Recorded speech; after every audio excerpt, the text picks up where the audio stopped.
बिल्ली रास्ता क्रॉस करके गए। আমি সত্যি বলছি, তখন আমার বয়স প্রায় 25-26।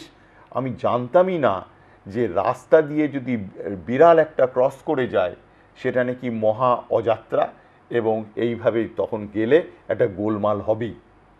পরবর্তীকালে আমি অবশ্য পথ চলতে চলতে গাড়ি করে দেখেছি যে ড্রাইভারেরা অনেকেই গোটা ভারতে ভীষণ মানে যে বেড়াল ক্রস করে গেলেই মহা গোলমাল, কেউ গাড়ি বন্ধ করে দিচ্ছে, অন্য গাড়িকে পাস করাচ্ছে, কেউ থুতু ফেলছে, নানান রকম। আমি যে কথাটা আপনাদের কাছে বলার চেষ্টা করছি সেটা হচ্ছে যে আমি এটা জানতাম না, কিন্তু যেই আমার বন্ধুটি বলল যে যেহেতু বেড়াল ক্রস করে গেছে সুতরাং এটা একটা ওমিনাস সিগন্যাল। এই যে আমি প্রথম এটা শ্রবণ করলাম, শ্রবণ করার পর থেকে আমি যখনই রাস্তায় ফিউচারে বেড়াল রাস্তায় ক্রস করে গেছে গাড়ির সামনে দিয়ে, আমার মনটা